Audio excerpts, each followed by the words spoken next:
Morning, everyone. Tuesday, August 13th, 2024. Iroquois County Board. Call the roll, please. Alt, Behrens, Here. Benz, Here. Bowers, Here. Pro, Ducat, Here. Geiger, Here. Hughes, Yeah. McGinnis, McTaggart, Parkinson, Kerr, Watt, Here. Gitlow, Here. Williams, Here. Zumwalt. Okay, this morning we're blessed to have Pastor Aaron Uphoff from Calvary Church with us and lead us in our prayer.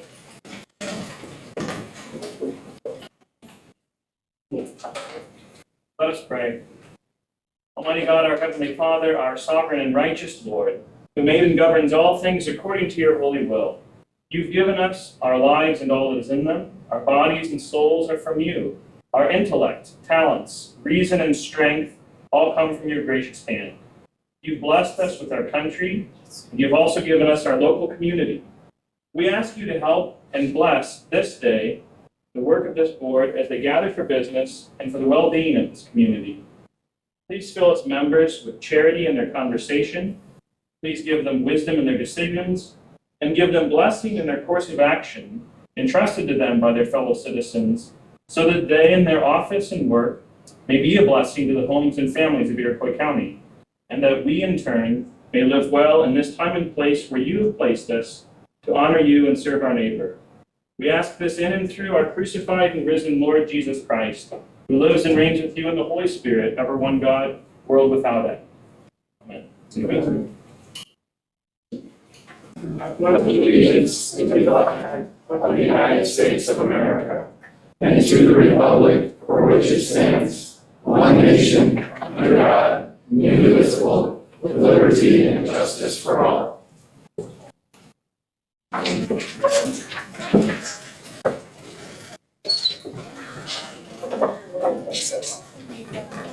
believe everyone has a copy of today's agenda. Do we have a motion to approve that? Mr. Williams, second by Mr. Hughes. Are there any questions or comments regarding the agenda? Seeing none, all in favor say aye. Aye. Opposed, same sign. Motion carries. I believe everyone has been sent a copy of the minutes from the July 9th session. We have a motion to approve those minutes. Mr. Bowers, second by Mr. Williams.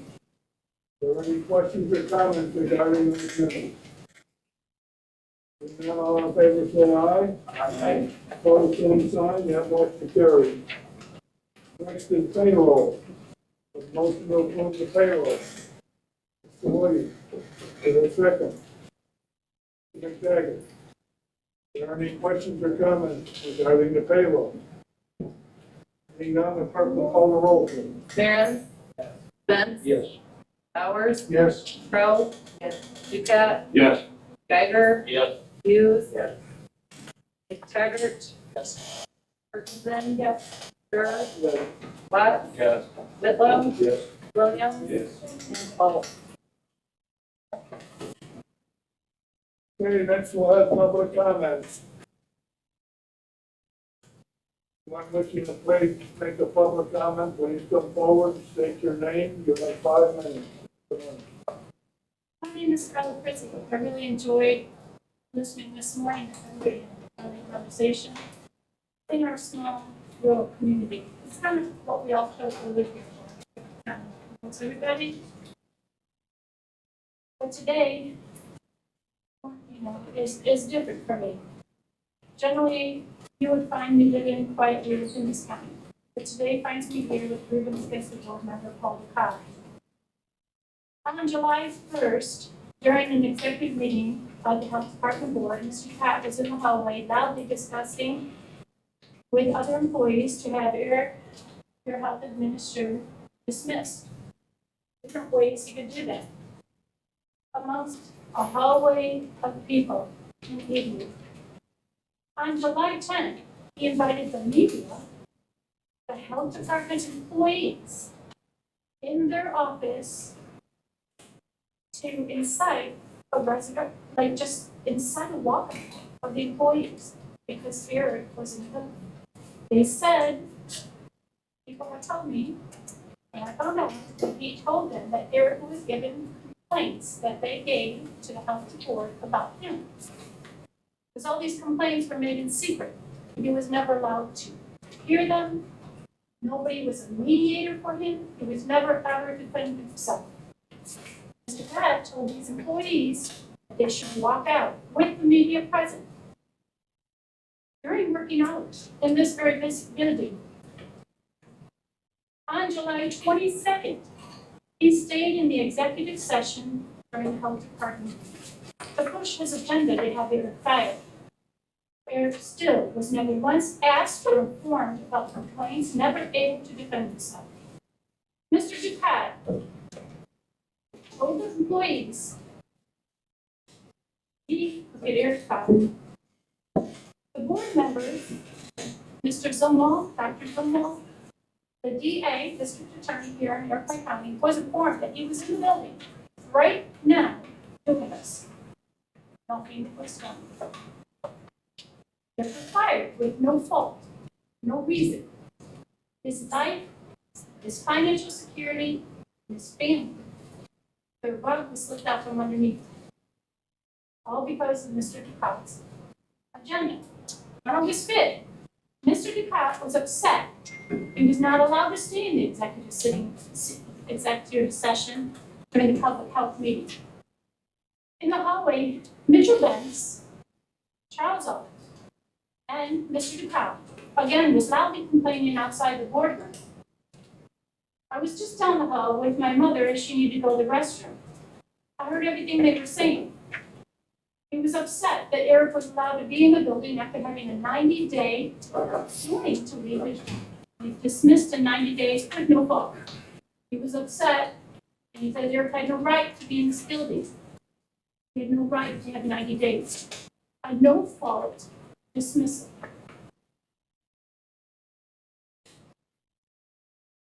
It was right outside this hall, and I was down that hall. I heard them, the three of the gentlemen speaking. I asked them to watch their words, and words were exchanged. I told them that people that work here talk, and they don't agree with what Mr. DePaul is doing, that he's destroying the health department. They all see it. The question is, do you? I was told by one of them I shouldn't be there. It's my right as a resident of this county to be at these meetings. Although normally I'm not. I watch them online. Now he has this mob of employees spreading lies about Eric to other agencies in Illinois by phone or letter. Do you know that? They are writing letters to other county offices throughout Illinois so Eric cannot get a job saying he's not doing his job. Do you know Mr. DePaul, Mr. Ducat is doing it? They're slandering his character and his name. Mr. Ducat and his mob-style employees are liable for all they are doing. They are not done hurting Eric and his reputation. Why? What is his agenda? Why is this board and the health board destroying the health department? Employees have no supervision, they have no boundaries. Eric was told when he first became administrator never to write up anybody, never to give them a warning about anything they do because there was possible lawsuits.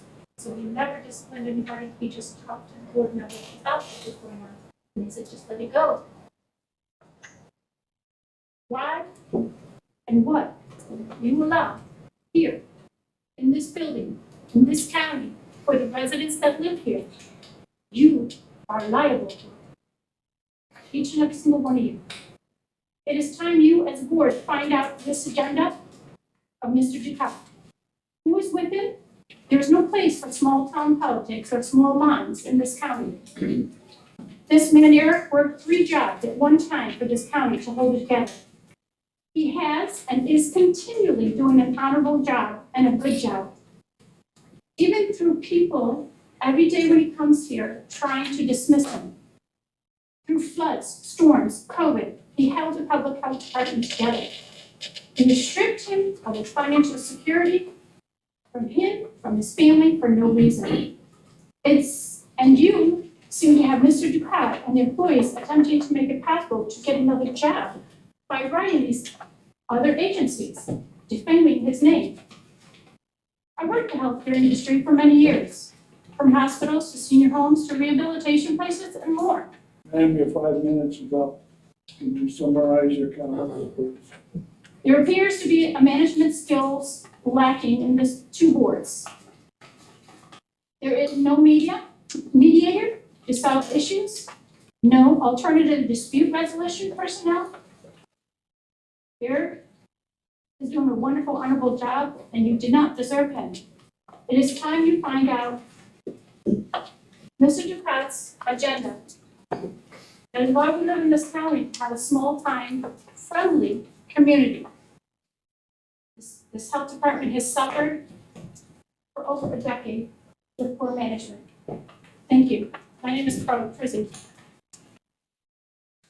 Other public comments, please. Hi, good morning. Board Chairman, my name is John Lavizad. I represent Evergreen Recovery Services. Today I'm here to inform you about critical development at the state level that could significantly impact our community, particularly in rural area of Airport County. The state of Illinois has recently decided to restart the inclusion of a virtual partner youth intervention program, PAVE. A decision that could jeopardize the progress we've made in providing accessible and effective support to those in need. As you know, rural communities like ours face unique challenges, including limited access to services, transportation barriers, fewer resources compared to urban areas. The virtual PAVE program we've developed has been instrumental in overcoming these challenges by allowing participants to attend sessions from their own homes, ensuring they receive the help they need without the added burden of travel. If the state's decision leads to discontinuation of virtual PAVE services, our community could see a decrease in participation rates, putting individuals at greater risk and undermining the efforts we've made to ensure the safety support for victims of intimate partner violence. Understanding the gravity of the situation, I have already reached out to Airport County courts, judges who have been crucial partners in the success of our virtual program. We are collaborating to navigate this process together and to advocate for the continuation of these essential services. In addition to local efforts, I have also taken the stand for my agency by sending out letters to the state officials, setting up a meeting with Governor Pritzker in person later this month, urging them to recognize the value of our work and the importance of maintaining virtual services during their review process. Today, I'm asking for your support of the Airport County Board for us to unite as a community to advocate for the continuation of these services, which have been proven to be a lifeline for many in our rural areas. And I ask you to join in this effort to protect the progress we've made and to ensure that our residents continue to have the access to these crucial resources. I believe that with your support, we can present a strong case to the state and work together to safeguard the future of our PAVE services.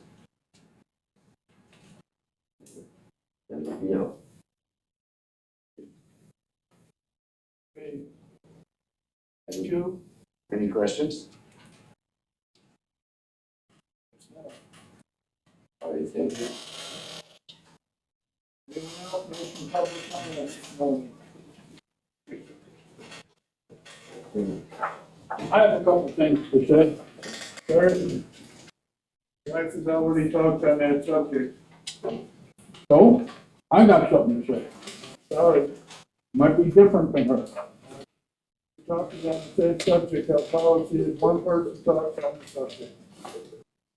Eric, the Department of Health Administrator, was fired without cause. I'm asking why. Sir, if you don't be quiet, I'll have the sheriff remove you. Is that what you want? I want to know why Eric Cece was terminated without cause, without fault.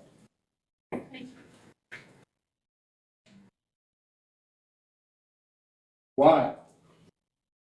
10-year employee Just Sir, for a new I've asked you contract. This is the second time now. If you're not gonna be quiet, the sheriff is gonna remove you from the room.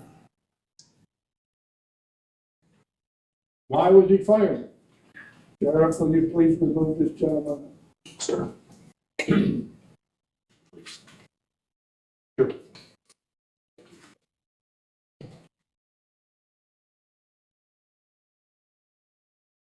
you have any other public comments this morning? That's not very exciting. Lorette Newman, Illinois Separation, just wanted to tell you that we have 2 more counties out as of this morning that will be on the ballot, so yay. Hopefully, their plan will be nice. Thank you. Thank you. Any other public comments?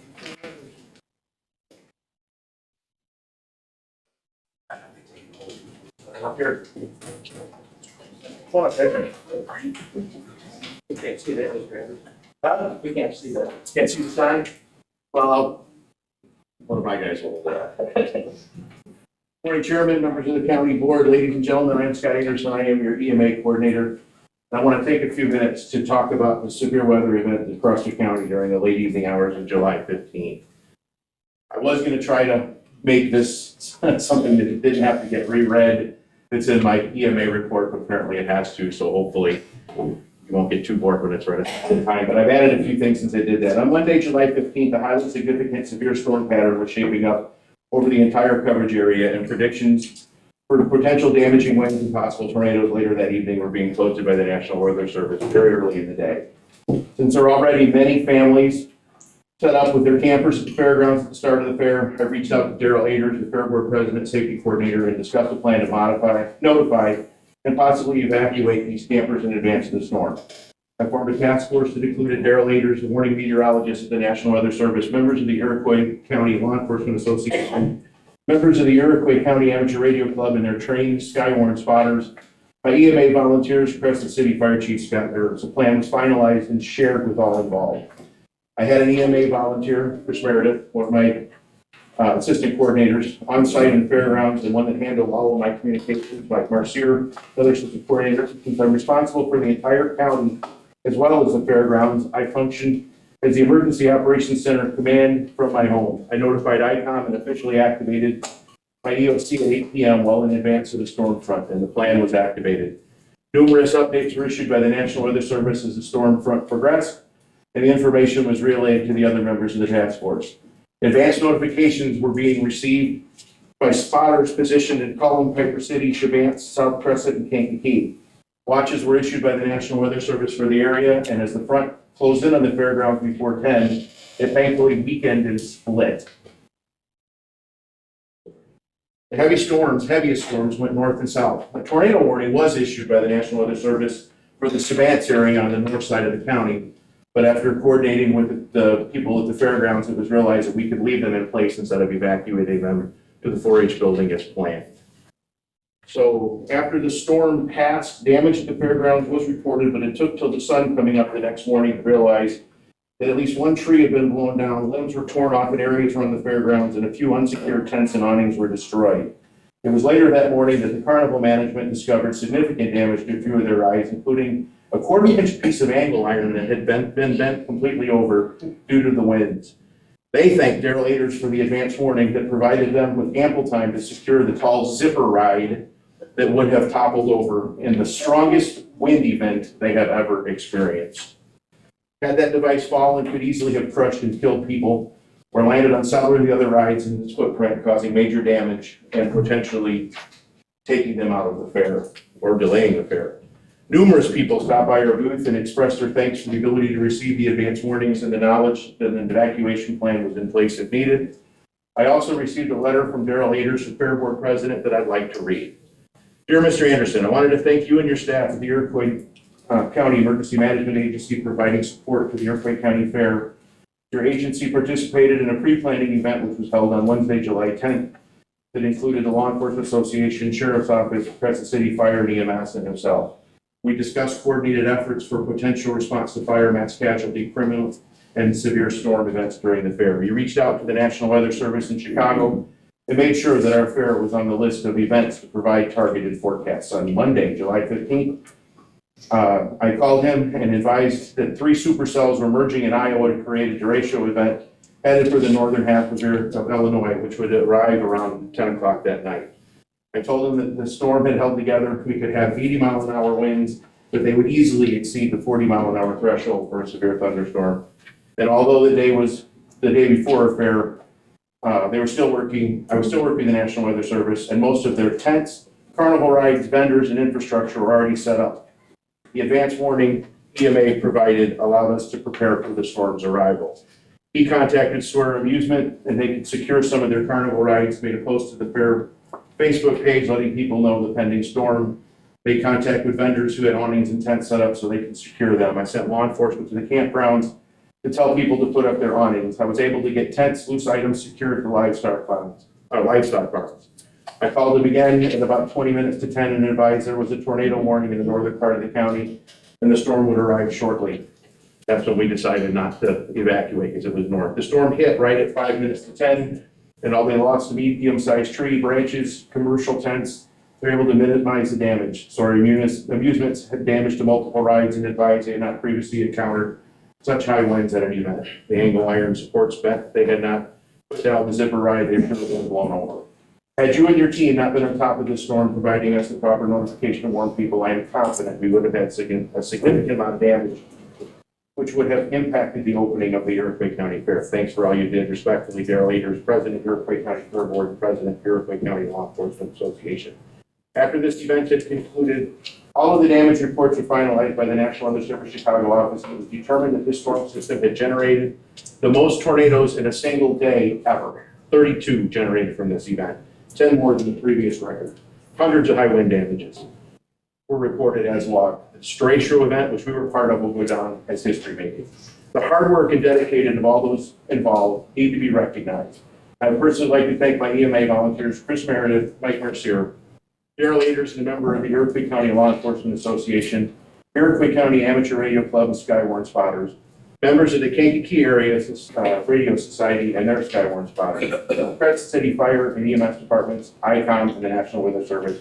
Because all the agencies and individuals were able to work together, we prevented what could have been a much worse scenario, proving that Iroquois County is absolutely storm-ready. Thank you.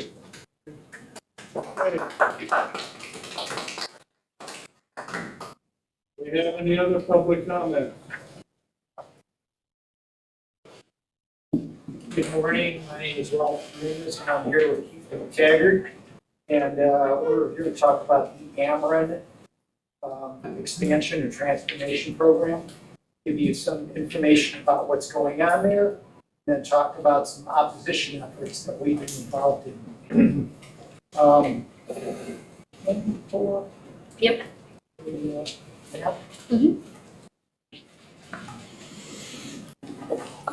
First thing that I wanted to do was simply tell you about the map or the expansion effort. This is a 380-mile expansion effort across Illinois that Ameren is conducting. And as it goes through Iroquois County, this is the existing map of where it's going to go through, essentially kind of running parallel to Route 45 up to south of Gilman, and then across over to just west of Watseka, around there a little bit, and then continuing over to Indiana. So this is a major effort that they're undertaking, and it's going to cost $1.29 billion. So, and it's also a fairly lengthy process, going through public comment periods, and one of the things that we did, public comment periods and then public hearings this fall, and then there's other additional planning efforts, and the whole thing is not going to be completed until about construction's going to start in 2026, and then it won't be completed until 2030. So it's like a 6-year timeline for this. During this process, once we were notified, I'm a landowner, Keith is also a landowner, about this. One of the things that we did was we threw together a petition opposing the expansion. We got 45 people to sign this petition. Some of the people in this room I know did. to be able to file this petition, we had to become what was called interveners or participants in this process. So we then had to file and become interveners. And as interveners, we're one of like maybe 30 parties that have intervened in this case, including the Illinois Agricultural Association, MISO, various co-ops along the route have opposed this. And what a lot of us have done, we receive email mailings, a lot of the stuff is done online, communications that is, and we've actually come up with an alternate route that we want to propose for this rather than just simply opposing it. So can we pull up the alternate route?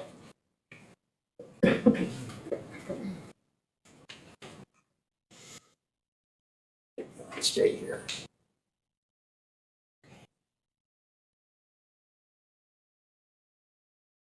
I think I just had the one.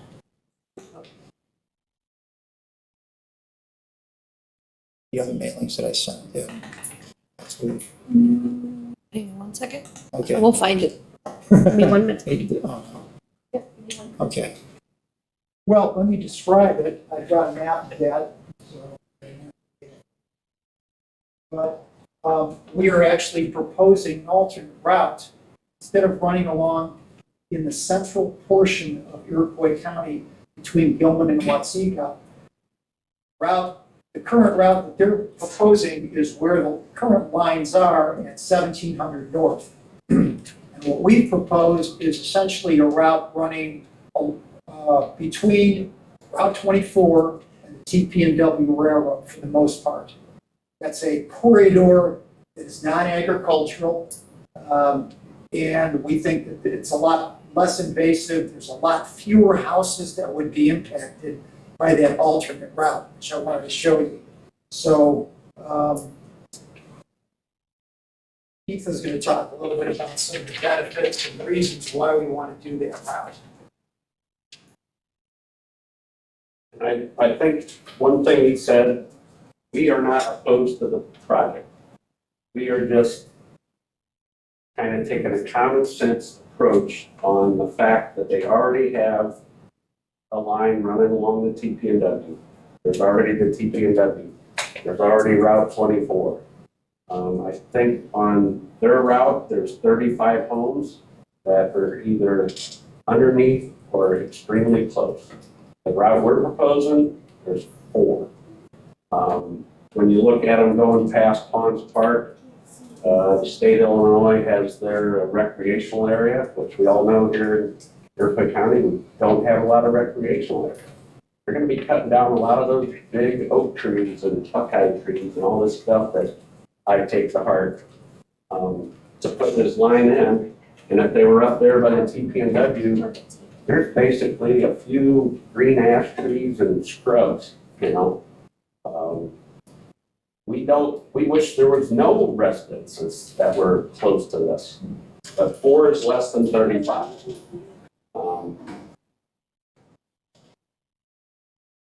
The poles that they're gonna take down on 1700 Road are less than 3 years old.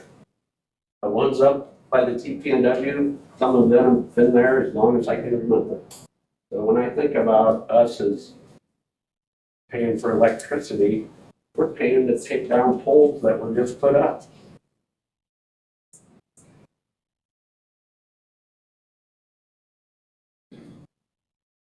And I think why I'm here is, I know why I'm here. I'm asking how you guys can help us.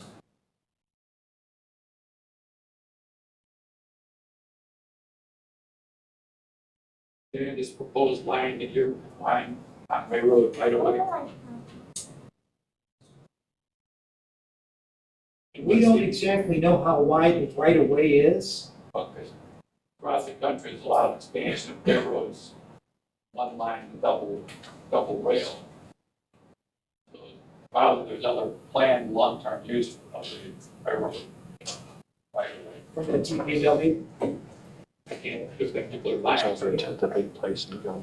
Yeah, the TPW runs about 25 miles an hour. It's a What's very there now slow. is not what may have a right on long-term rental plan. Correct. But I guess our point is, it's almost like as a state or a county, we've designated that as being like an industrial thoroughfare. So I think that's what we need to, used to have a big zoning board and committee, and I think, you know, with your help, I think we should push for that. You know, we have residential areas, we have industrial areas, we have agriculture areas. I look at this as being a transmission, or, you know, a thoroughfare for exactly what they're wanting to do.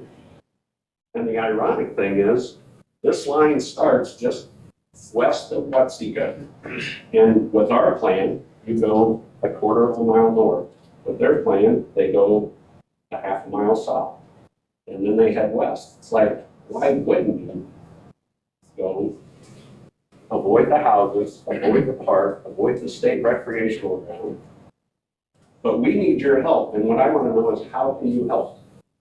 Are there any pipelines that have your proposed area? There's pipelines that run north and south to get to Chicago, but both of these, the current plan and our proposed plan would cross them. Yes. One of the things, the poles that they're gonna be putting up are very, very large. And one of the benefits that they say is that instead of putting a pole in every 150 yards, it'll probably be it'll be further, maybe about 200 yards. So when it comes to the, like you might say, changes or invasive, what are they to do in this between Route 24 and TPW? Basically gonna be putting concrete post in the ground and then the pipes on top about every 200 yards. So I don't think it has that big of an impact in terms of that area. And there's the distance between the TPW and Route 24 is a minimum of 55 feet, and in places it runs up to about 135 feet. So it's a fairly large area. That doesn't include, of course, when you're talking about distances, it doesn't include the railroad right away, so to speak, the 20 feet there. Road itself is 30 feet wide. And then you have distances to farm fields on either side. And then there's, of course, distribution lines that exist on the north side of Route 24. So I just have the one email with the one map. That's what I went to go check on the server as well. If you want to email them to me, I can distribute them electronically to the board members for you. Right. Okay? Are there any questions about what's going on? Is this above ground or? Yes, above ground. Very, very much above ground. So if they're going right through the farms, you're gonna mess up the farms? Can they go underneath it or? Well, they've already messed up the farms once, 4 years ago, when they they upgraded the poles all along this route already, now they're doing it again. And then they're going to be increasing the voltage considerably. Current lines that run on 1700 North along this route are 138 kilovolts. And they're going to be increasing them to about 500 kilovolts. So it's a significant increase in the electromagnetic radiation, as well as they want a wider easement because the poles are taller. So instead of like a 50-foot easement on either side, they want 150 feet. So they're going to be cutting down trees and not allowing any structures, additional structures in that location. So, questions? What is it you're asking us to do to help your effort? Well, I think What can we do as a county board? the county board could intervene themselves. We are not lawyers, and this has been kind of a learning process for us to be able to do this. Once I wanted to just file an opposition to it, and they basically said you can't file anything unless you intervene. If you intervene, you become an interested party in this process, and then you can propose things. I did something kind of interesting yesterday. I drove down because Mr.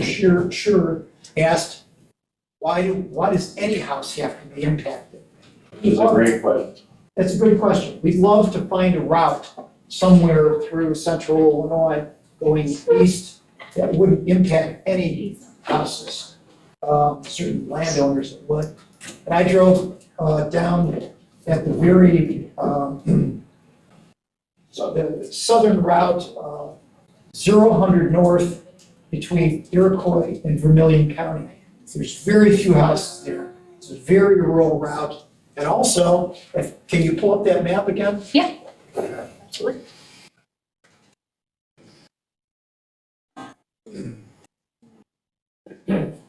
What you're not seeing here is a larger map of this route. And the route across central Illinois actually runs like from here, from Iowa, straight across, jogs a little bit, and then it takes a sharp northern turn right here at Route 45 and then comes across here. One of the questions that I thought was, why not just continue that route over here to Indiana instead of going north like this? The existing route, there was an existing electrical line here, up here, that isn't going to change. But why not put the other big lines down here? So that's something that the county could possibly get involved in, or take a harder look and say, you know what, we've got a better route that we would like to propose ourselves. So we're just a couple guys, landowners in the area. We have only a limited knowledge and capabilities. County certainly, your approval or involvement would do perhaps more than we certainly could.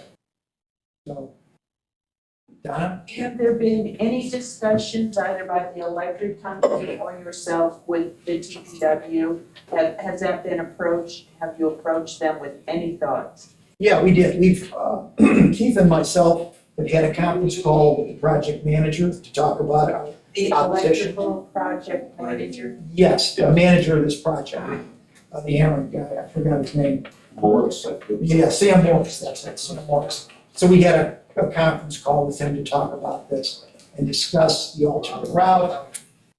They had some concerns and issues. Surprisingly, when we talked with them about the distribution lines that they own on the north side of the railroad tracks, they initially weren't even aware of them. Sorry, what? So you might think that when Ameren proposes a route like this, that they have studied this really thoroughly. Well, there's a number of parties that are opposing this because there's airports that they're interfering with that they didn't consider. So I guess what I'm saying also is this is still in a proposal stage.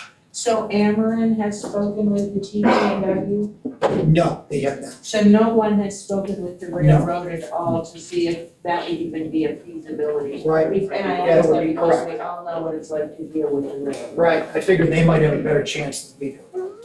Ameren? Being a Yeah, large 'cause company. they already have that line, just, a quarter mile north of here. So they must have some agreement with them already. And that's next to the railroad, Yes, it is, it parallels the railroad. but it's not across on the north side. Yes, it is, it's on the north side. It is on the north side, you are 24 correct. is between the TPW and the transmission. Yes, Yes, it runs, I can tell you, just in terms of numbers. Having two speakers. Yeah, sorry. I appreciate your time.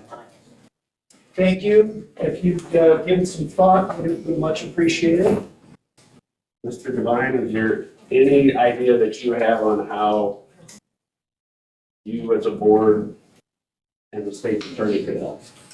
Well, it'd be beyond the capability of the state's attorney. I mean, the board would have to consider hiring a law firm that has way more resources and expertise in these kinds of matters than a program, state's attorney's office that does prosecutions mainly and represents the county board.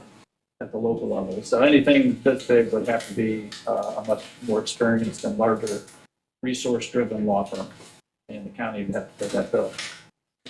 So how do we pursue that?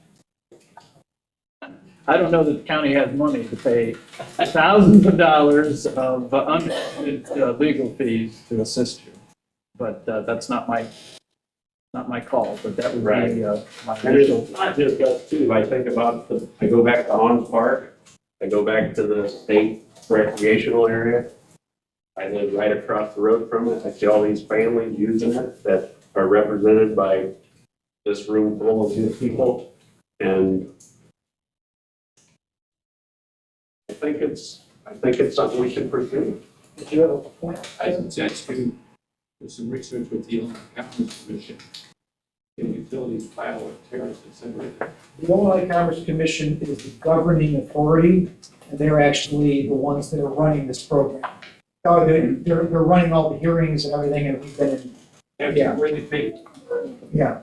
Okay, I forgot to say, we can't really do anything this morning. If you want to pursue this further, we can get it on the agenda for the next meeting in the policy. Thank you. Whatever you want to do. Yep. And we can get into a more detailed discussion then, okay? I would appreciate That that. would be fine. We've got an awful lot of business. Yes. Yeah, thank you for letting us go past our 5 minutes, and if there was more than one of us that talked. There's been a board move to check the comments. Maureen, do we have any outside organization report? Angel isn't here today, distributed copies of the minutes, the report to everybody, so I think we're covered that way, so if there are no other reports. Just go real quick. All right. Make it quick. All right, I'm gonna be quick. Morning, everybody. I'm Mr. Ducat. I went to Tom's Minutes Elementary State Center, Mayor's Breakfast, Wednesday, July 24th with Charlie Alt. We went over the grants. Make it really quickly, to all the members, I can make copies of this for you. We got the state agencies. I met with Allie Grady, the Illinois Department of Commerce and Economic Opportunities. Kevin Lindman and Ryan Hogan, they were the North Central Illinois Councils of Government. They're grant writers. I also met Ray Lees and Michael Bruner. They are the Tri-County Regional Planning Commission. Leah Bowman, she was in Congressman LaHood's office. Mia Carter, that was Congressman Robin Kelly's office. Basically, a lot of information. We were only able to be there for about 11:30, so it's about 2.5 hours. There's capital grant funding that I've got available. Plenty of opportunities for us, basically what I'm saying out loud. I want not only myself, not only Charlie, but the other members to get involved with this and possibly bring some grants to Iroquois County. I mean, it's public infrastructure, housing rehabilitation programs, economic development, disaster response. There's quite a bit in here. While I was there, I do believe, Sheriff, you got granting for your bulletproof vest through there. So fantastic, but I just want everybody to know we've got an opportunity here, and I don't want to miss this chance for grant money for Iroquois County. Okay, thank you. We're gonna move on to the committee report. We'll begin with policy and procedures. Mr. Duque.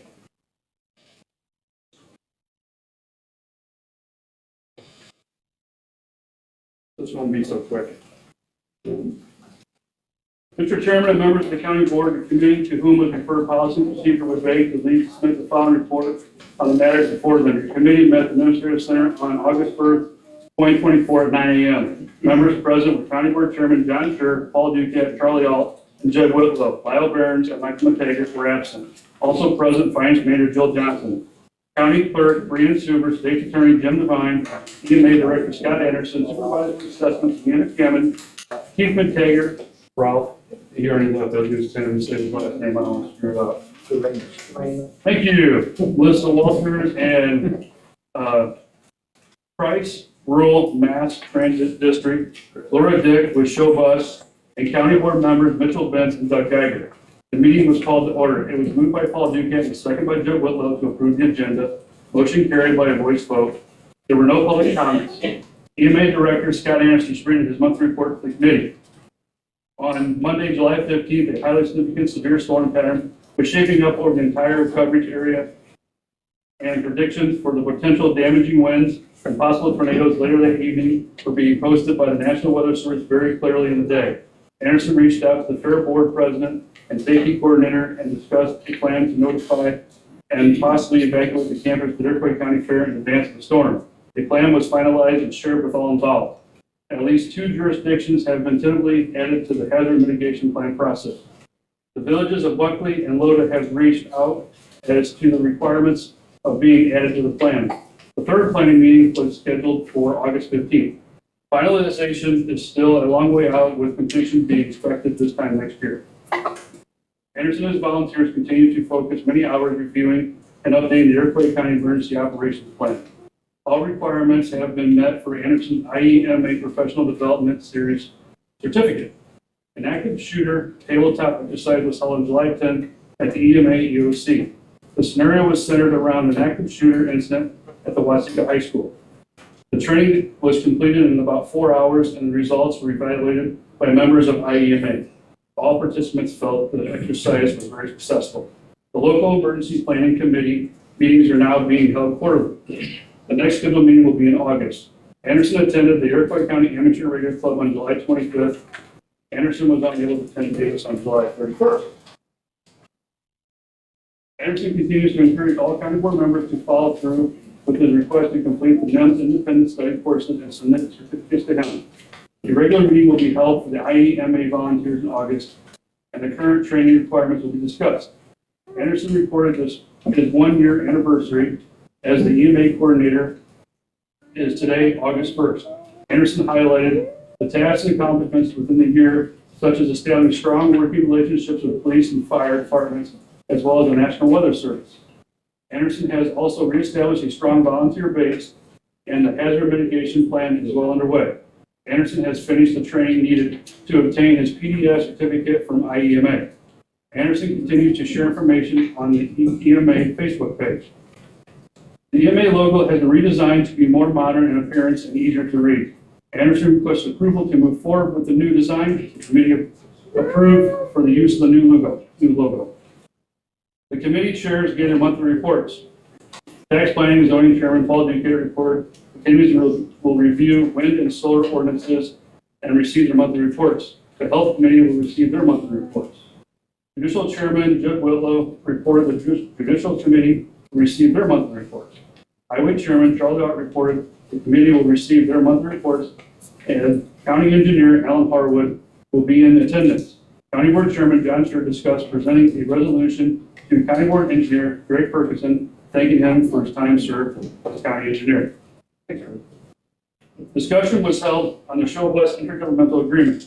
Lisa Walters and Chris, Rural Mass Transit Direct District, stated she was contacted by IDOT about the matter. Ms. Walters stated Iroquois County has similar needs to Vermilion County, and they're willing to assist but need more information on what the county's plans are. Ms. Walters provided a list of questions to be answered to better understand the county situation. Chair noted a meeting with David Schaefer from IDOT is scheduled for Monday, August 5th. The county is currently not contributing any money to Showbus.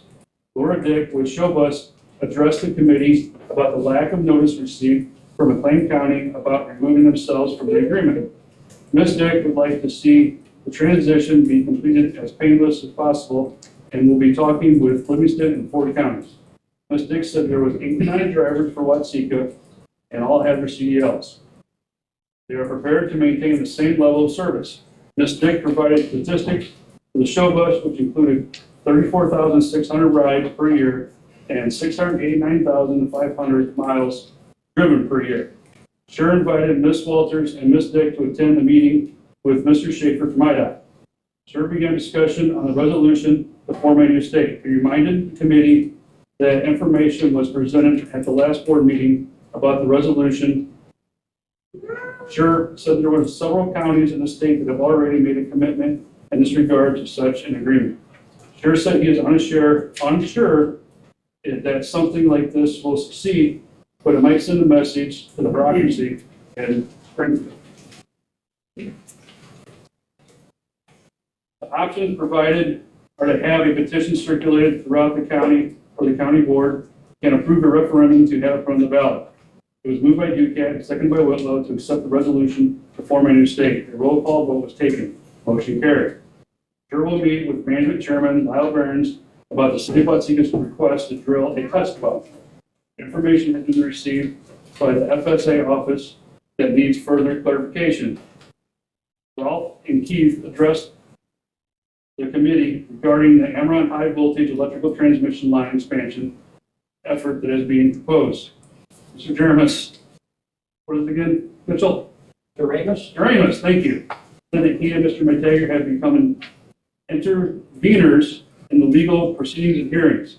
They are opposing the current route, and that would largely run along 1700 North Road. A petition has been signed by 45 county residents opposing this route, and conference calls have been held with the Amron project manager and other staff about an alternate route for the transmission lines. Mr. Jeremus and Mr. McTaggart requested any help the county board might be able to provide in their efforts. Chair stated that he is aware of the situation, but is unsure of what the county board can do. However, he is more than willing to fight against what is being proposed by Amron. Chair invited both gentlemen to attend the county board meeting August 13th to address the matter with the entire board. The committee will resume review of the county code book next month. Appointments will be made at the county board meeting. Committee reviewed the claims. It was moved by Ducat and seconded by Whitlow to pay the claims, subject to county board approval. A roll call vote was taken. Motion carried. There was no old business. There was no new business. There was no further business coming before the committee. It was moved by Charlie Alt, seconded by Ducat to adjourn at 10:33 a.m. Motion carried by a voice vote. All respectfully submitted.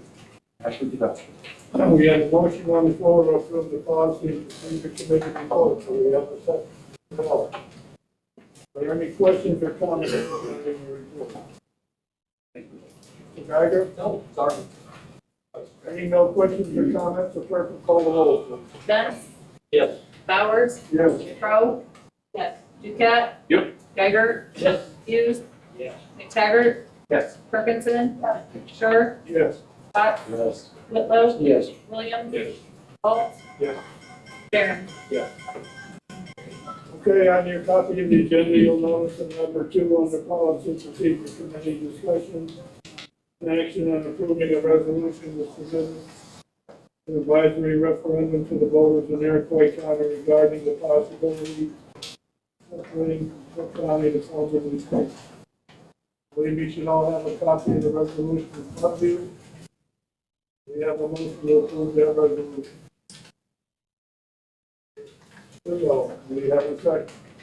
Mr. Hughes. Are there any questions or comments about this resolution and what it means and so forth? William? It's a nice thought, but I think that it's financially very deficient. And I agree with that. Anyone else have any questions or comments on it? Now, the clerk will call the roll, please. Bowers? Yes. Crowe? Ducat? Yes. Geiger? Yes. Hughes? McTaggart? Yes. Perkinson? Sure? Yes. Watts? Yes. Whitlow? Yes. Williams? Yeah. Alt? Yes. Barron? Yeah. Benz? No.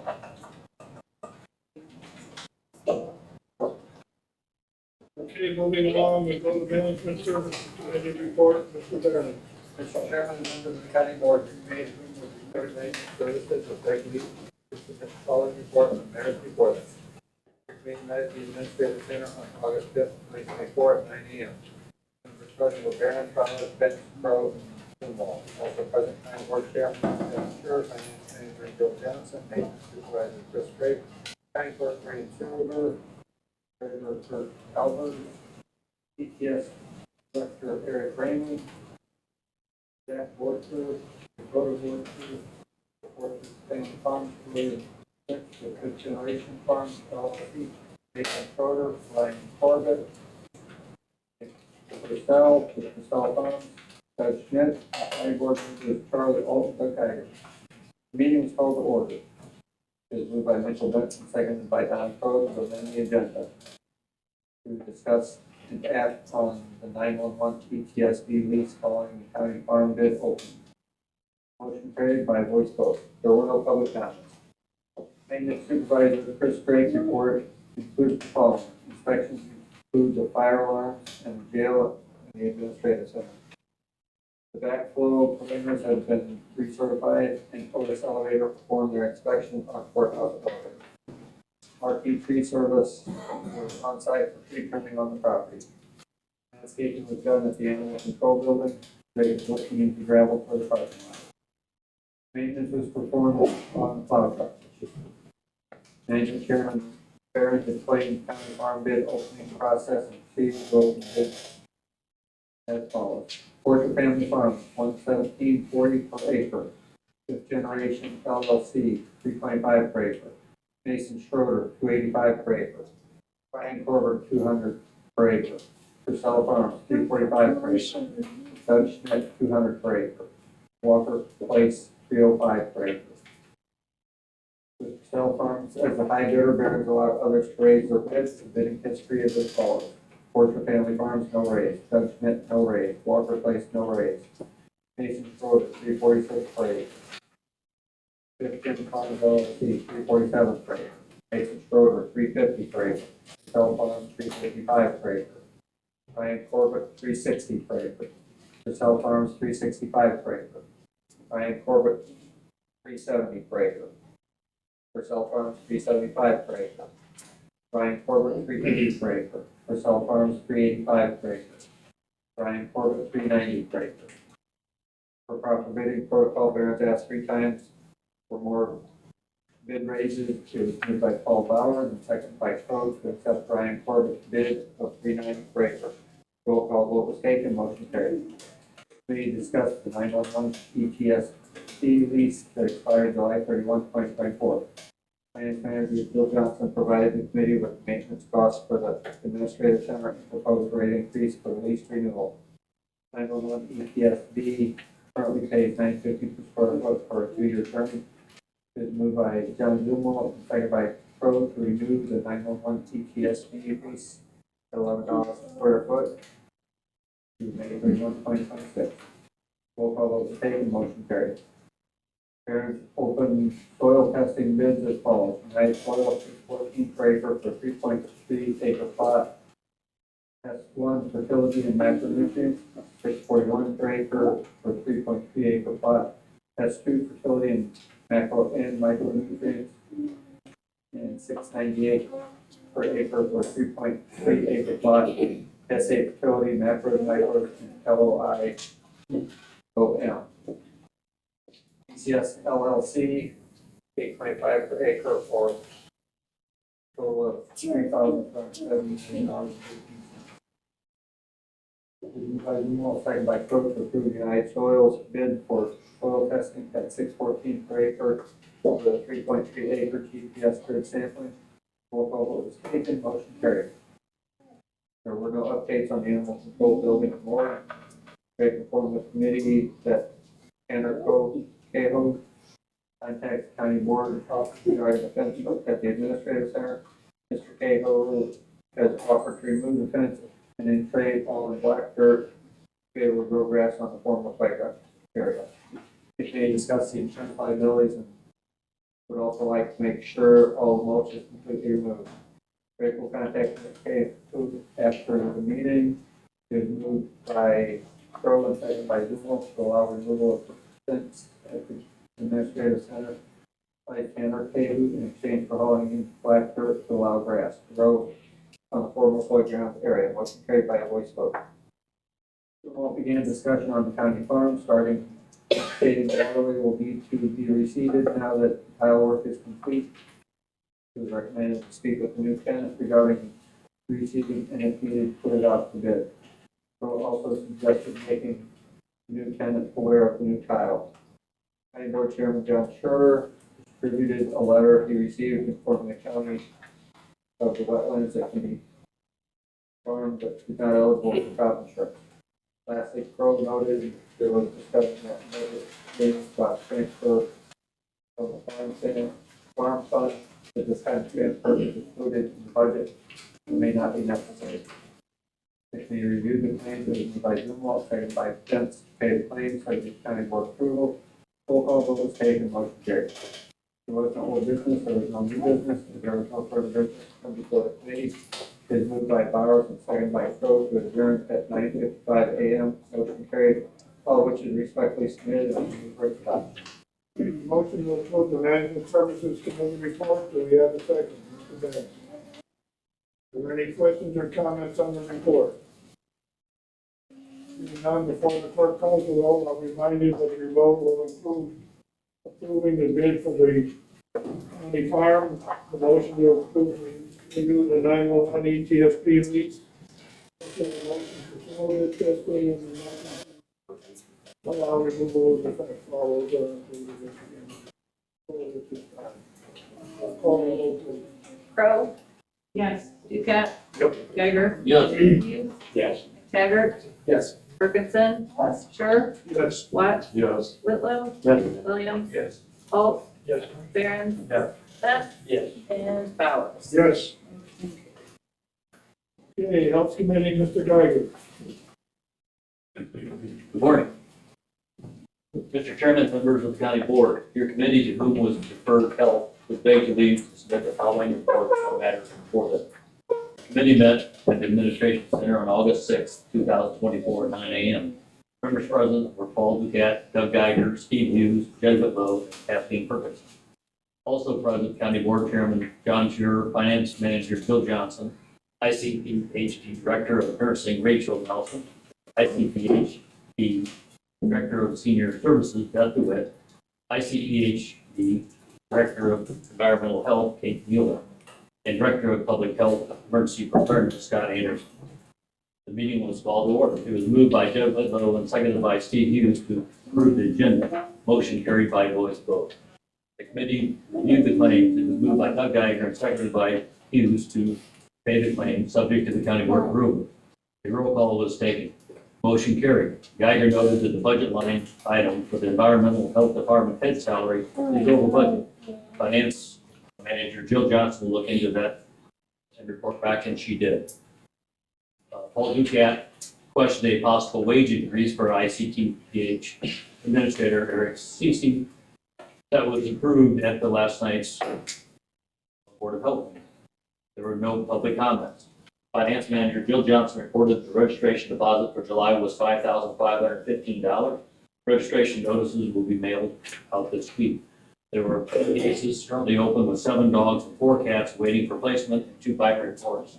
3 of these dogs are currently under veterinarian care. The animals were closed, 31 cases in July. The closed cases consisted of 4 dogs running loose, 5 bite reports, 3 injured dogs, 1 abandoned dog, 4 welfare checks, 3 cases where the owners were hospitalized, 3 police assists, 1 nuisance call, 1 aggressive dog, 1 cat stuck in a wall, and 4 dogs were placed. Also, a bat was received for testing and tested negative for rabies. Director of Nursing Rachel Nelson reported on the prior month's reportable communicable disease investigations and immunizations. This includes 3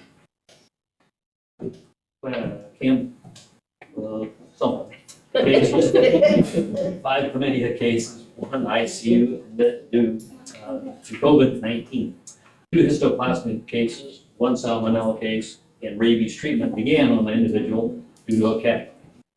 Immunizations and vision hearing screenings will increase at the school year starts. Director of Senior Services Beth DeWitt reported the Senior Services Department had a busy month and there is a great need for these services in Iroquois County. There were 20 annual need-based reassessments, 9 new client assessments, 9 nursing home pre and post screenings, and there were a total of 183 clients utilizing services. Director of Environmental Health, Kate Mueller, reported 34 temporary permits were issued due to the Iroquois County Fair and Clifton Fun Day. There were also 6 food complaints investigated. Mosquito sampling decreased in July due to a broken trap and no bird samples. Tobacco compliance inspections also increased due to the fair and fun days. 3 kits were handed out at the county fair. Director of Public Health Emergency Preparedness, Scott Anderson, reported his fiscal year just ended and he is current on all deliverables.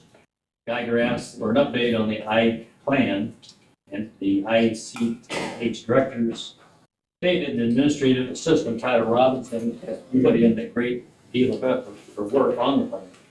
And the 6-month extension has been approved. There was no new business, and as no further business comes with a video like you, and second by Whitlow, to adjourn. Motion carried by voice vote. All which is respectfully submitted, but I'd like to suggest an edit before I ask for your consent. I believe that's the second 6-month extension that the health department asked for. So that makes it a year. This has been delayed by something that we didn't get an answer for. So, with that, I would move for this. Motion on the floor to approve the report of the health committee. Do we have a second? William. Are there any questions or comments on the report, Mrs. Kroll? Can you clarify the timeline between the approval of a salary increase for the department head and the termination date? Was that prior to or after? Nothing was discussed in our meeting that I know of on that topic. Does anybody else have? Mr. Kroll, that was a misunderstanding there. They were discussing the budget for next year. I see. My understanding is they were putting monies in there, not knowing what new administrator's salary might be. So it would be covered with some flexibility in their negotiations.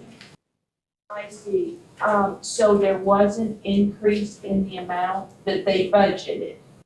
For next year. I think we should clarify that that wasn't an increase, that it was for, because it says Administrator Eric Stacy, that it was for, I think we It should, has nothing to do with him. well, that's what it says. So what I'm saying is we should clarify that it was as you explained. So, I don't know how you want to do that. Maybe we can take his name out and put in for budgeting purposes in the hiring of a new administrator.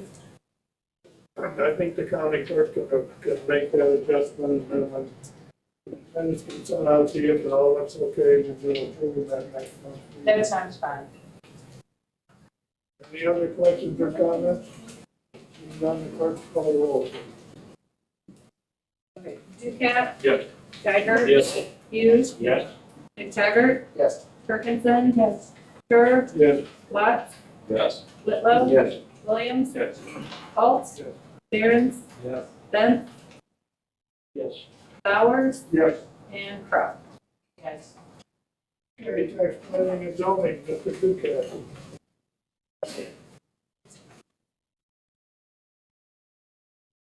Mr. Chairman and members of the county board, committee to refer tax zoning debate, please to submit following report on the matter before them. The committee met at the Administrative Center on August 6, 2024 at 9:30 a.m. Members present were Paul Ducat, Doug Geiger, Steve Hughes, Jeff Whitlow, and Captain Perkinson. Also present, County Board Chairman John Stewart, County Clerk Brian Stuber, Treasurer Kurt Albers, Supervisor of Acceptance Mia McCammon, Planning and Zoning Administrator Julie Feller, and Gabrielle Hartman. Thank you. The meeting was called to order. It was moved by Jeff Whitlow and seconded by Steve Hughes to approve the agenda. Motion carried by a voice vote. Committee reviewed the claims. It was moved by Doug Geiger and seconded by Hughes to pay the claims to county board approval. A roll call vote was taken. Motion carried. There was no public comment. Department heads gave a monthly report. County Clerk Brian Stuber reported her office is waiting on software updates to be able to send permanent vote by mail notices that have to be sent to everyone that has not signed up for a permanent vote by mail ballot. At the end of the month, Super will be conducting local elected officials training for all clerks of local municipalities, park districts, and fire districts. Super said they are the ones required to do the filing for the candidates in the Pacific District. Circulation for petitions for the consolidated election will start on August 20th. Early voting will begin in the county clerk's office on September 26th. During budget hearings, Super discussed election grant information and noted she has not received any further updates on the awarded funds. Treasurer Kurt Albers reported his office continues to process tax payments. Albers anticipates completing the first distribution by this Friday. Supervisor assessments, Mia McCann reported certificates of error are still coming in. In regard to GIS, McCammon said she had reached out to 3 vendors for cost proposals, hopes to have an update next month. Planning and zoning administrator Julie Feller discussed the rezoning from B1 to RH1 for Gabrielle. The property is located in Papineau Township. The matter was brought before the zoning board of appeals, but action was not taken due to lack of quorum. It was moved by Geiger and seconded by Kathleen Ferguson to approve rezoning from B1 to RH1 for Gabrielle Hartman. A roll call vote was taken. Motion carried. Feller reviewed their monthly planning and zoning reports to the committee. Feller stressed the need for the zoning board of appeals members. The committee was provided with draft ordinances for wind and solar. Revisions were made to the wind ordinance as follows. Page 16, permit expirations, revise the permits to read the county issued permits.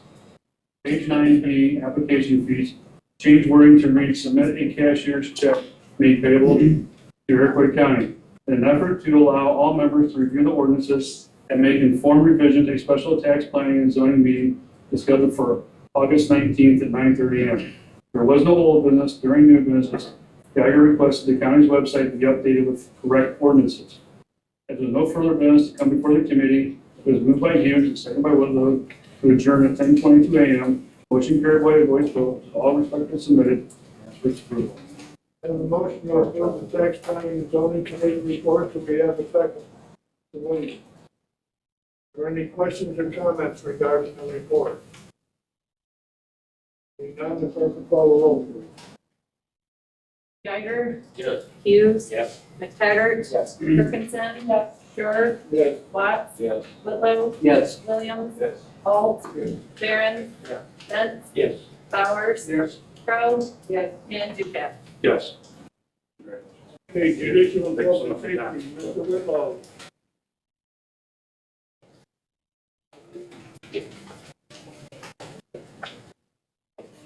Mr. Chairman, members of the county board, the committee to whom for judicial and public safety would beg leave to submit the following report in matters before them.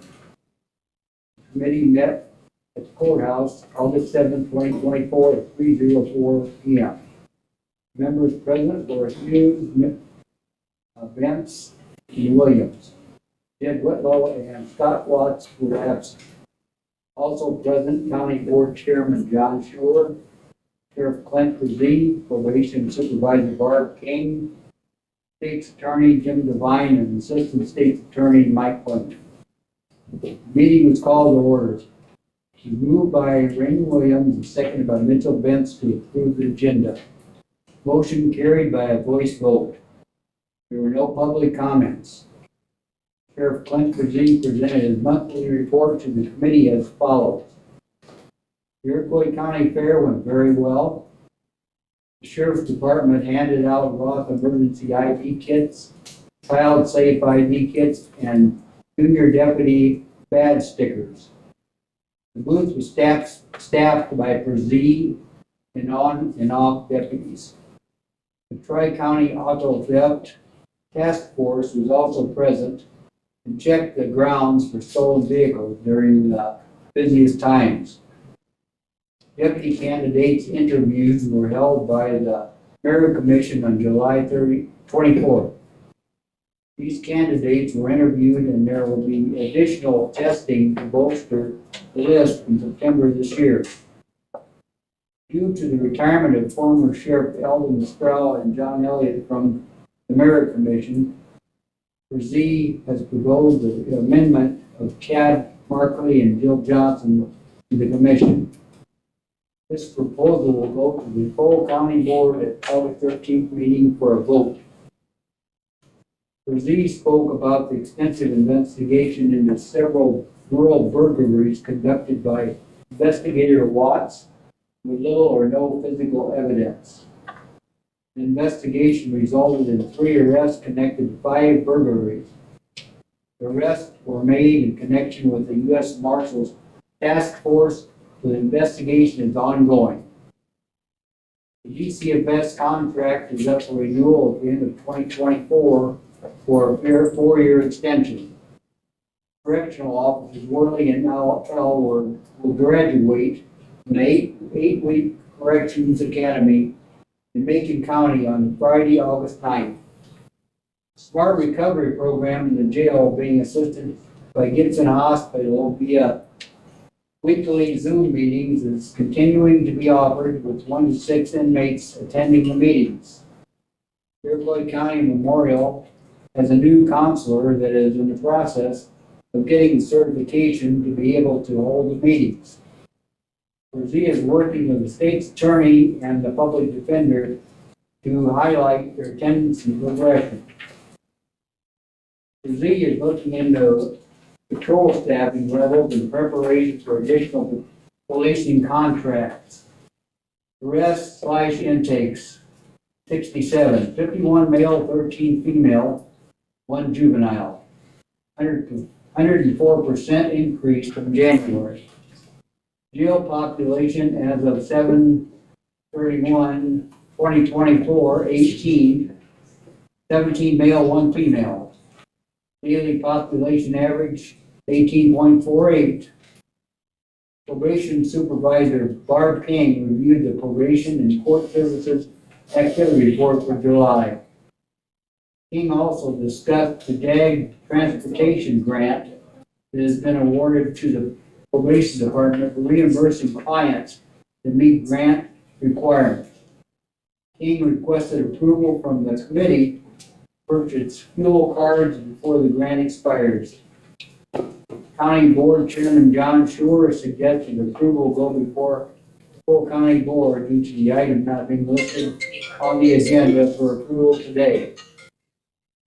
King will submit a formal request to Shore to have the matter added to the county board agenda.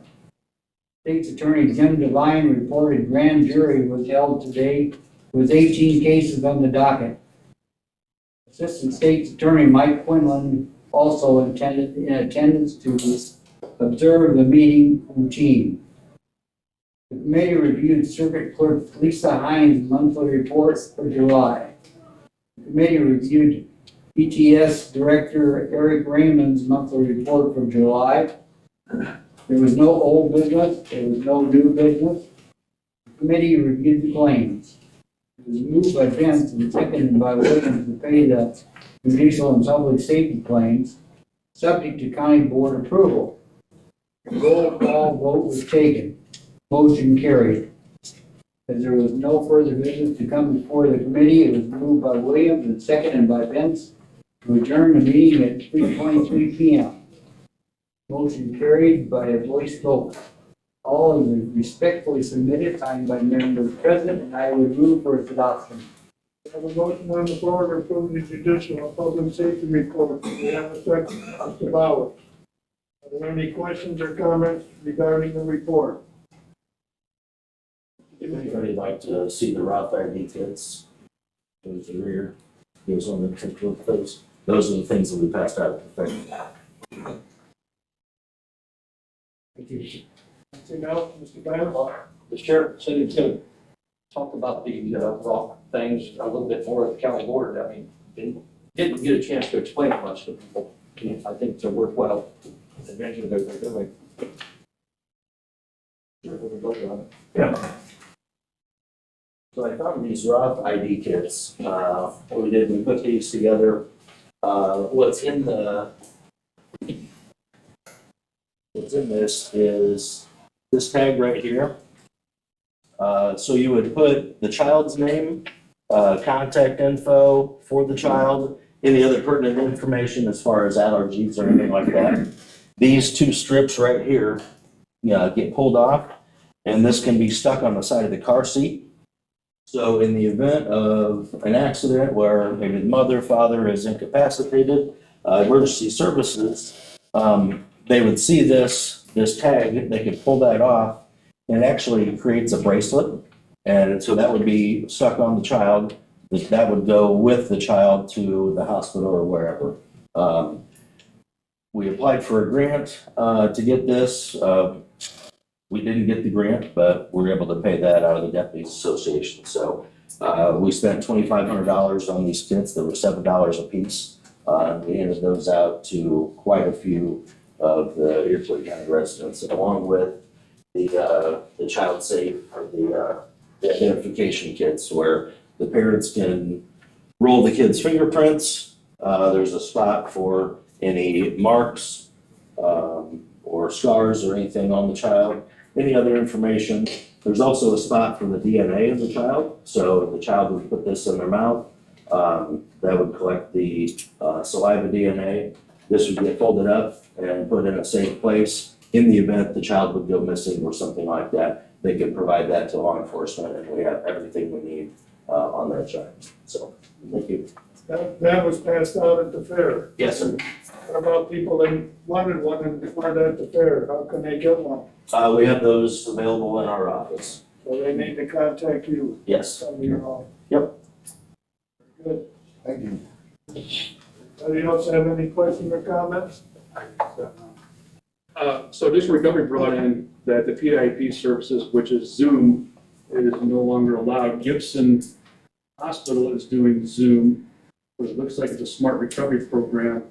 Can you just clarify that we're not gonna lose Zoom with the smart recovery program with Gibson? I don't believe so. I think what he's speaking to is the provider's not going to get paid for the Zoom calls or Zoom services. At this point, Gibson is not charging us. We paid through the opioid settlement funds for IMH to get one of their counselors certified so they can provide that service to us. And I believe that that will continue on at no cost to the county, and they're not going to try to bill per person that's in that Zoom. Okay. I just want clarification on it. That's what I'm trying to find out, because we can't be virtual anymore. That's gonna put us across the board. I don't think this is domestic violence, what this is, that I brought in, Okay. but I just want to clarify. Yeah, and I don't think it's that they can't do Zoom meetings, but they just can't get paid for it. Okay. It is how I understand it. Okay. Thank you. Carl. So on the agenda is a resolution to extend the audit period for the circuit clerk, but unless I missed it, if it was in Mrs. Hines' monthly report. It's on there as number 2, so it's gonna be discussion and action. We haven't gotten that far yet. Sorry. Right now, we're trying to get the report itself approved. Do we have any more questions or comments about the report? Seeing none, the clerk will call the roll, please. Hughes, Yes. McTaggart. Yes. Ferguson. Yes. Sure. Yes. Watts. Yes. Whitlow. Yes. Williams. Yes. Alt. Barron's. Yes. Benz. Yes. Bowers. Yes. Crowe. Ducat. Yes. And Geiger. Yes. Motion carried. Okay, number 2 talks about the resolution that Mrs. Crowe was just referring to. We want you to have a copy of this in your packet in front of you. We have a motion to approve it. Mr. Geiger, do we have a second? Mr. Whitlow, are there any questions or comments regarding the resolution? None, the clerk will call the roll, please. Do you want me to give a little background? So, I mean, it's pretty self-explanatory if you read it, but Lisa wasn't able to be at the judicial meeting to ask for their approval of the resolution. She has to have her audit done within 6 months of the end of the fiscal year, which would essentially be around the end of May. And since our audit isn't done, her audit can't be done, like finalized. So that's why we have to ask, why she has to ask for that extension so she can get her report filed in the proper amount of time. We had to do it last year also because of how long the audit took. So just a step that we have to. Okay. Okay, go. So, McTaggart. Yes. Perkinson. Yes. Sure. Yes. Watts. Yes. Whitlow. Yes. Williams. Yes. Alt. Yes. Barron's. Yes. Benz. Yes. Bowers. Yes. Crowe. Yes. Ducat. Yes. Geiger. Yes. Hughes. Yes. Okay, there's also on number 3 under judicial public safety discussion and action on probation purchasing gas cards for the JAG transportation grant. As you heard in the minutes that were read, Ms. King came to the meeting and wanted approval of that, but because it involves spending money, we felt it would be better to bring the matter before the whole board, so that's where we're at. Do we have a motion to approve, giving their permission to do this? Do you, do we have a session? Mr. Williams, do we have any questions or comments about the matter? Now the clerk will call the roll, please. Parkinson? Yes. Sure. Yes. Watts? Yes. Whitlow? Yes. Williams? Yes. Alt? Yes. Barron's? Yes. Bent? Yes. Bowers? Yes. Crowe? Yes. Ducat? Yep. Geiger? Yes. Hughes? Yes. Better. Yes. Okay, now we have Finance IT Committee, Mr. McTaggart, he'll be reading the minutes from July 23rd, July 24th, longer face meeting, and we can approve them from the. Okay, Mr. Chairman and members of the county board, your committee to whom was referred Finance IT would beg leave to submit the following report on the matters before them. Your committee met at the Administrative Center on July 23rd at 9 a.m. Members present were McTaggart, Barron's, Alt, Bowers, Geiger, and Watts. McGinnis was absent. Also present, County Board Chairman John Schurer, Finance Manager Johnson, Superintendent of Veterans Affairs Ingram, County Engineers Greg Perkinson and Alan Hardwood, Maintenance Supervisor Chris Drake, Ginger Boas with the University of Illinois Co-op Extension, ICANN Regional Superintendent Frank Kunis, Coroner Bill Cheatham, County Clerk Super, Treasurer Albers, Planning and Zoning Administrator Feller, Super of Assessments McCammon, Jamie Bracken, and County Board Member Donna Crowe. The meeting was called to order. It was moved by Barron's and seconded by Bowers to approve the agenda. The motion carried by a voice vote. There were no public comments. Finance Chairman McTaggart explained the budget hearing process. Committee members were provided with the fiscal year 25 budget hearing books. Superintendent of Veterans Affairs, Veterans Assistance Ingram presented a budget as follows. Salary increase from $53,100 to $63,000. A higher assistant for her office at a salary of $34,560. Office expense increased from $1,500 to $3,000. Ingram reported 367 claims of veterans assistance have been processed by her. With the addition of staff in the office, these claims can increase. Ingram schedules 3 to 5 appointments per day, with 1 hour each. Ingram currently has a volunteer that comes in the office twice a week. County engineers Perkinson and Harwood presented the highway budget as follows. Perkinson reviewed the revenue numbers with the committee. Training decreased from $15,000 to $5,000. Transfer to the general fund. Payroll. For payroll and IT services remained at $10,000. Asphalt motion increased from $80,000 to $140,000. Revenue for asphalt motion is projected at $100,000. Perkinson reviewed the budget amounts for the county bridge, matching tax, motor fuel tax, township bridge, and township motor fuel tax with minor changes. Maintenance Supervisor Chris Drake reported the budget as follows. His budget as follows. Service contracts, maintenance, and repairs and household supplies, they kept the same. Capital improvements include $20,000 for the pumps and $45,000 for the administrative center parking. Treasurer Albers reported his budget as follows. Office expense remains the same at $8,000. Postage increased by $1,000. Albers stated there is possible discrepancy with postage for the health department and recommended they purchase their own meter for better tracking purposes. Automation office expense increased $500. Albers reviewed the revenue projections with the committee and said he will verify the amounts during the seminar he is attending. Ginger Boas with the University of Illinois Co-op Extension requested $111,300, which pays for local staff and rent. ICANN Regional Superintendent Frank Kunis requested $98,141, which is an increase from the current fiscal year budget. These funds pay for administrative support, bookkeeping support, and truancy support. ICANN provides support to schools and school districts and acts as a liaison for the schools. They also help the schools meet their mandates and provide professional development and training for teachers. Coroner Cheatham presented his budget as follows. There were no major changes.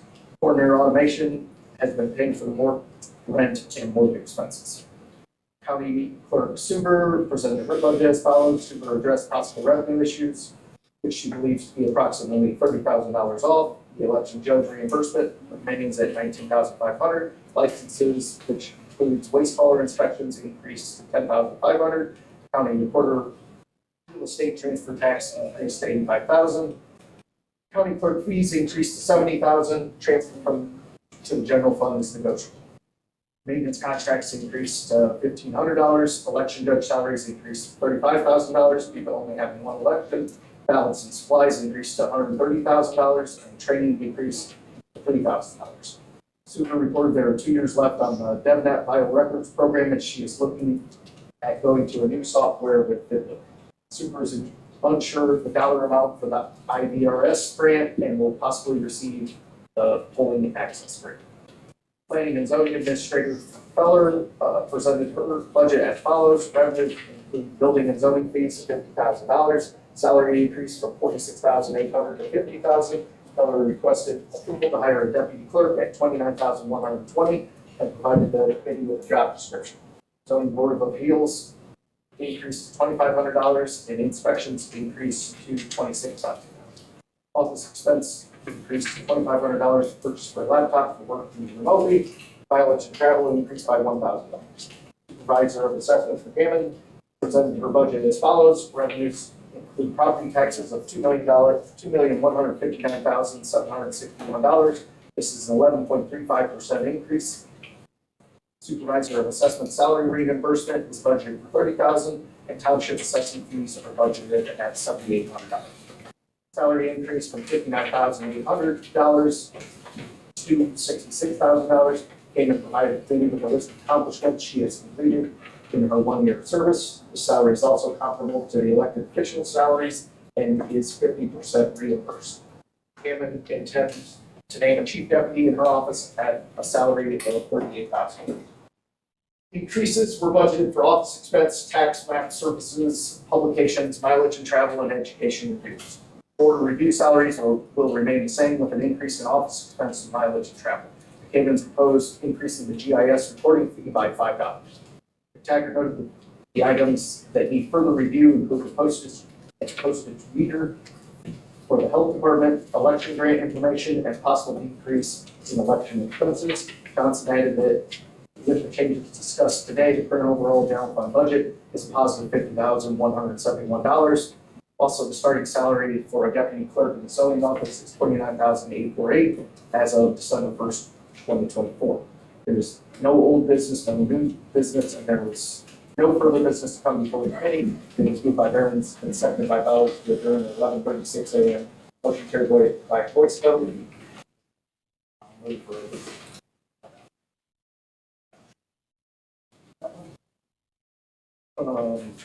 Okay, number 2.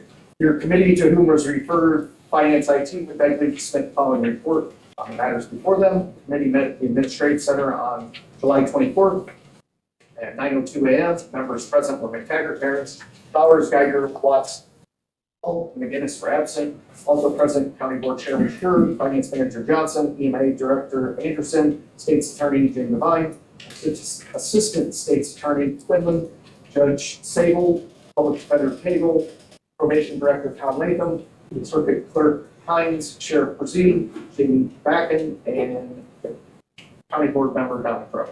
The meeting was called to order. It was moved by Bowers and seconded by Geiger to approve the agenda. The motion carried by a voice vote. There were no public comments. EMA Director Scott Anderson presented his budget as follows. Salary increase to $33,696. Reduced office expenses, gas and oil and maintenance of autos. Increased mileage and travel, education and dues, and service contracts. Finance Manager Johnson presented the animal control budget as follows. Revenue for animal registration fees will remain at $55,000, and animal public safety fines and fees was reduced to $2,000. Animal control expenses were decreased to $40,000 for animal care service contracts, which is the salaries for the animal control officers was increased to $90,000. Johnson noted the number of citations has increased since her appointment as the Animal Control Administrator. State's Attorney Devine presented his budget as follows. Devine requested a 6% salary increase for both Assistant State's Attorneys. Educations and dues increased from $10,000 to $12,000. Criminal prosecution increased to $10,000. Devine noted Deputy Clerk line item is set at 0 due to the position being fully grant funded. The Drug Free Communities Fund is also fully grant funded. Judge Sable presented his budget as follows. Sable noted he decreased special attorney hire to $7,500. He does not anticipate as many special attorney hires in the upcoming year.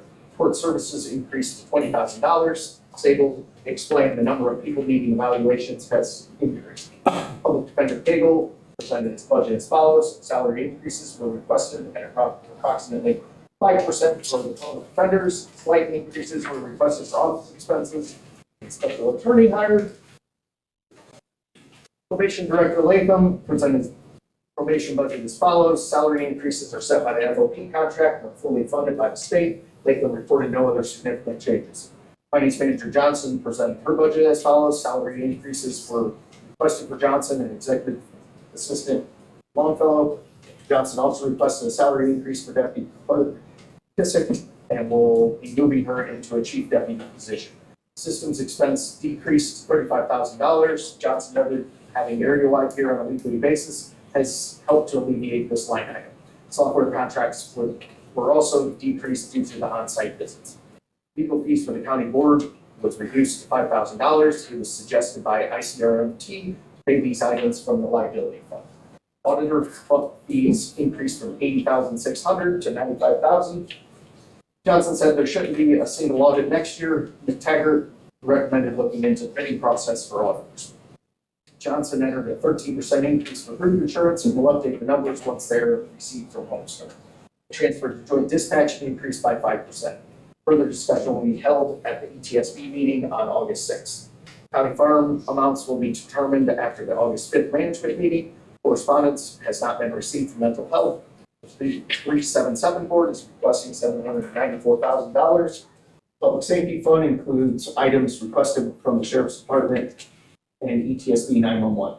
The Sheriff's Department has requested $450,870 for flock cameras, Starcom, radios annual payment, vehicles, and central square maintenance. ETSB 911's request will be discussed at the August 6th meeting.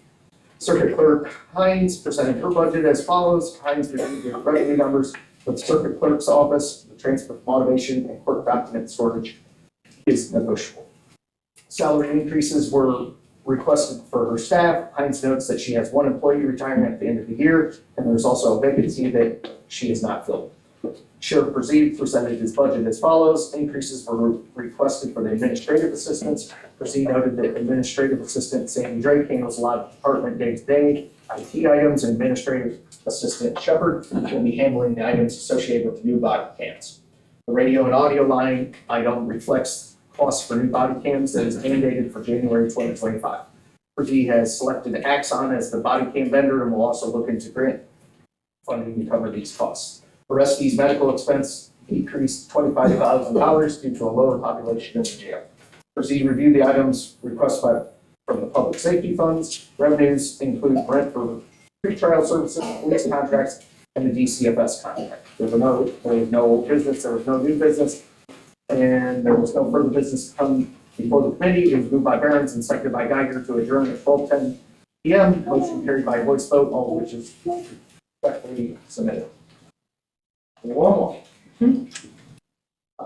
Your committee met at the Administrative Center on August 8th, 2024 at 9:08 a.m. Members present were McTaggart, Behrens, Holt, Bowers, Geiger, McGinnis, and Watts were absent. Also present, County Board Chairman Schnur, Finance Manager Johnson, Sheriff Brzee, County Clerk Suber, Treasurer Albers, ETS Director Raymond, Myra Munyon with Compass Insurance, Susie Werner with Homestar Insurance, and Bernie McCarty from Area Way. Meeting was called to order. It was moved by Geiger and seconded by Behrens to approve the agenda. The motion carried by a voice vote. There were no public comments. Myra Munyon with Compass Insurance. Applications for renewal are out. There is an estimated increase of 10%. Susie Werner with Homestar Insurance reported medical loss ratio is at 110% with one high claimant on the plan. Renewals are expected at the end of September. Werner also reported that an extra 1% can be taken off if the dental plan is added. Werner will get quotes for dental and report back to the committee. There was no increase is on the life insurance policy. Vision rates are locked until 2026. Bernie McCarty with Area-Wide reported he is still working with Finance Manager Johnson on budget numbers and an audit and an audit for the sheriff's department. The department heads gave their monthly reports. They are as followed. County Clerk Seaver reported no updates on grant information. The County Clerk's office is printing and preparing to mail out the permanent vote by mail applications. Seaver also reported there will be a resolution on the county board agenda to extend the circuit clerk's audit period.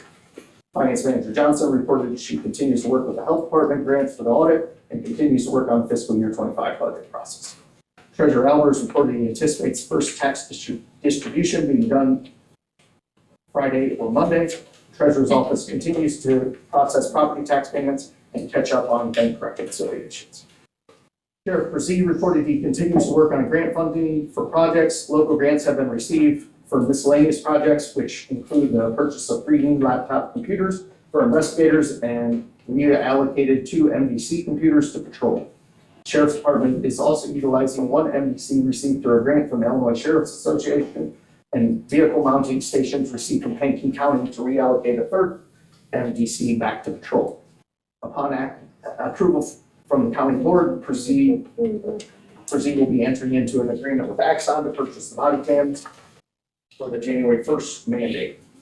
Brzee said several options were looked at and tested. Axon is more widely used software. It was moved by Behrens and seconded by Powers to proceed with the purchase of body cameras from Axon. Roll call vote is taken. Motion carried.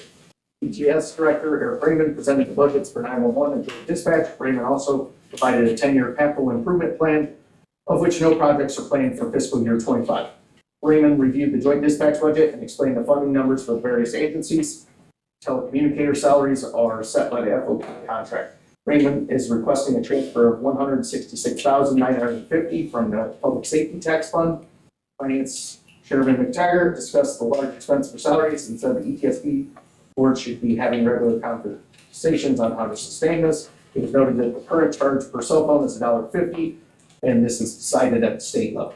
The committee recommended Raymond seek grant funding or other means of revenue to offset some of the expenses. County Board Chairman John Schur also suggested he and Raymond meet with Tammy Peterson and Ralph Caldwell as they both sit on the statewide advisory board. The committee discussed operations in Ford County and how their correctional officers handle dispatch calls. A draft of ICBHG's budget was provided by Behrens, and an increase of $46,000 in their levy has been requested. Further discussion was held on their proposed budget, and Johnson stated she doesn't believe the grant allocations are being handled properly for payroll. Due to this, $30,000 was returned to a granting agency because the funds were not utilized. McTaggart read from the statute the duties of the county board pertaining to the health department. The health department reports to the Board of Health and also reports to the health committee. McTaggart suggested the duties of the health committee be amended to receive more detailed financial information rather than the day-to-day duties of the departments. The committee reviewed the claims, including the claim to be reimbursed by ICPHD. It was moved by Geiger and seconded by McTaggart to enter into executive session at 10:43. Employment, compensation, discipline, performance, or dismissal of specific employees of the public body. Motion carried by a voice vote. It was moved by Geiger and seconded by McTaggart to come out of the executive session at 10:55 a.m. Motion carried by a voice vote. It was moved by McTaggart and seconded by Behrens to pay the claims subject to county board approval. A roll call vote was taken. Motion carried. There was no old business. There was no new business. And there was no further business to come before the committee. It was moved by Geiger and seconded by Behrens to adjourn at 10:58 a.m. Motion carried by a voice vote. All of which is respectfully submitted. I move for its adoption. We have a motion on the floor to approve all 3 reports from the Finance Committee. We have a second. Mr. Williams. Are there any questions or comments? Mr. Watt. So concerning all 3 of these reports, by voting yes, we're not really approving all the requests that were made, merely that we heard what was presented. Right. Correct. Correct. There has been no decision made on the finalizing the budget, so that's yet to be. Or the requests that were made at the Finance Committee. The requests are all part of the finalizing process, so we wind up with a balanced budget. Okay. Just wanted a clarification before we vote. Okay. Any other questions or comments? None, the clerk will call the roll. Sure. Yes. Sutton? Yes. Whitman? Yes. Williams? Yes. Paul? Charlie? Yes. Barron? Ben? Yes. Bowers? Yes. Crowe? Yes. Ducat? Ducat? Yes. Geiger? Yes. Hughes? Yes. McTaggart? Yes. And Perkinson? Yes. Thank you for your attention. All right, Transportation and Highway Committee, Mr. Rawl. Mr. Chairman, members of the county board. For transportation, highway would beg me to submit the following report on the matters before them, your committee minutes for the county highway building on August 8, 2024, at 8:30 a.m. Members present were all William, John Zumwalt, and Don Crowe, and Chad Martinez were absent. Also present, County Engineer Greg Ferguson and County Engineer Alan Harwood. The meeting was called to order. It is moved by Williams and seconded by Schurz to approve the agenda. The motion carried by a voice vote. There was no public comments. Claims and financial reports for the months were reviewed. It was moved by Williams and seconded by Schurz to pay the bill sent to the county board of approval. It will call vote was taken, motion carried. During new business, county engineer Greg Ferguson, county engineer Alan Harwood discussed Perkinson's transition time with highway department. Perkinson intends to remain active through September 13th. The committee agreed with this time frame and reassess the situation after next month's meeting. Also during new business, the board reported air conditioning unit furnace is experiencing issues at the highway department. The unit was installed in 1996. Harwood will get close for replacement of the unit and report back to the committee. Lastly, William discussed a hazard mitigation plan with the committee and how it pertains to the roads and flooding. During old business transportation highway committee law stated that there are no updates on Memorial or Bill Moore at this time. As there was no further business to come before the committee was moved by William and second by Clerk to adjourn at 8:57. Motion was carried by a voice vote. All of those were submitted. For this report. I want to thank you for the two engineers who are working good together. Everything is going smoothly. Okay, we have a motion to approve the transportation highway committee report. Do we have a second? Mr. Williams, are there any questions or comments regarding the report? On the clerk, call the roll, please. Watts? Yes. Whitlow? Yes. Williams? Holt? Yes. Barron? Yes. Ben? Yes. Bowers? Yes. Crowe? Yes. Ducat? Yes. Geiger? Yes. Hughes? Yes. McTaggart? Yes. Perkinson? Yes. And Schur. Okay. Was that enough? Yes. Okay, thank you. That's all right. Everyone have a copy on your agenda of the appointments. Do we have a motion to approve it? We have a second. Wow. All in favor, say aye. Aye. Opposed, same sign. That motion carries. Next are the claims. We should have a copy of the claims. Do we have a motion to approve them? Mayor, second by Mr. Williams. Any questions or comments regarding the claims? Seeing none, the clerk will call the roll, please. Whitlow? Yes. Williams? Yes. Holt? Yes. Barron? Yes. Ben? Yes. Bowers? Yes. Crowe? Yes. Ducat? Yes. Geiger? Yes. Hughes? Yes. McTaggart? Yes. Perkinson? Yes. Schur? Yes. And Watts? Okay, do we have any old business to come before the committee this morning? Mayor? Yeah, due to FDA management meeting, or all. Do you hear that? Okay. Any other old business to come before the board? Is there any new business to come before the board? We have a motion to adjourn. Mr. Bowers, second by Mr. Rawl. All in favor, say aye. Aye. Opposed, same sign. We are adjourned.